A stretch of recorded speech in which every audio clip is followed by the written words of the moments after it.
Sir, मैं जया अमिताभ बच्चन ये बोलना चाहती हूँ।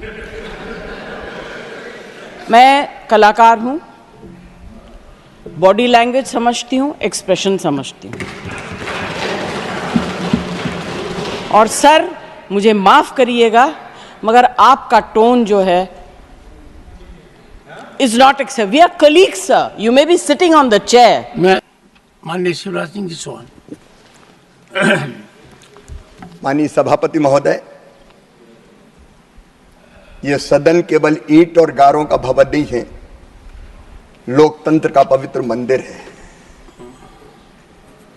माननीय सभापति महोदय, मैं 6 बार लोकसभा का और 6 बार विधानसभा का सदस्य रहा हूं। 12 बार मैं या तो विधानसभा में या लोकसभा में आया हूं, लेकिन अपने जीवन में मैंने प्रतिपक्ष का ऐसा अमर्यादित, अशोभनीय व्यवहार कभी नहीं देखा। आज मन व्यथित वेदना से भरा हुआ है। ये केवल आसंदी का अपमान नहीं है,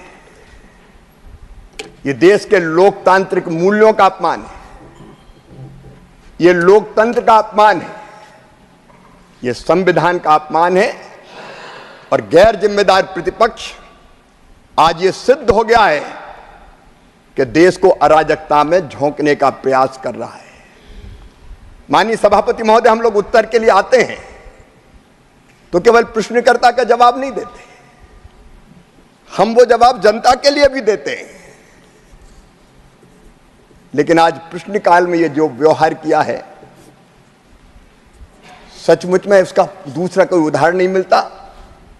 और जैसा कि आदरणीय सदन के नेता ने कहा है, इसके लिए प्रतिपक्ष को माफी मांगनी चाहिए। उन्हें सारे सदन को शर्मसार किया है, देश को शर्मसार किया है। जैन चौधरी। सर, आपने अपनी बात यहाँ रखी है, ये बात आपकी नहीं सर, सदन की है। और नेता सदन माननीय शिवराज जी और हमारे देश के पूर्व प्रधानमंत्री, इस सदन के सीनियर मोस्ट सदस्य श्री देवेगौड़ा जी के बात से मैं अपने आप को शामिल करता हूँ। सर, सीनियर मेंबर ने जब आपको एक कॉलीग डिस्क्राइब किया, सर जिस पदभार को आप संभाल रहे हैं उसकी अपनी मर्यादा है। We may be all colleagues and even friends outside this house, but it goes against the traditions of the house to refer to someone sitting in the chair as a colleague. We must all abide by your decisions.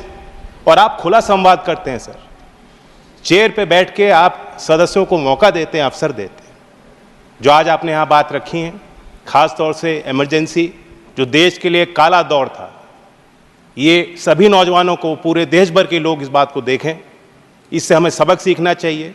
Bharat सरकार ने जो पहल की है कि ये चीज़ इतिहास में दर्ज होनी चाहिए।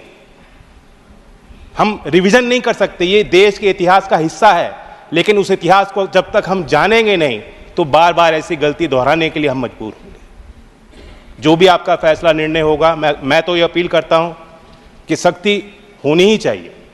दोबारा एक बार मौका हो, एक बार कोई गलती करता है तो मानी जाती है, बार बार अगर संयोजित तरीके से सदन में खलल डालना ताकि देश का एजेंडा देश के आगे हम लोग पेश ना कर पाएं, इसके खिलाफ भी कार्रवाई होनी चाहिए।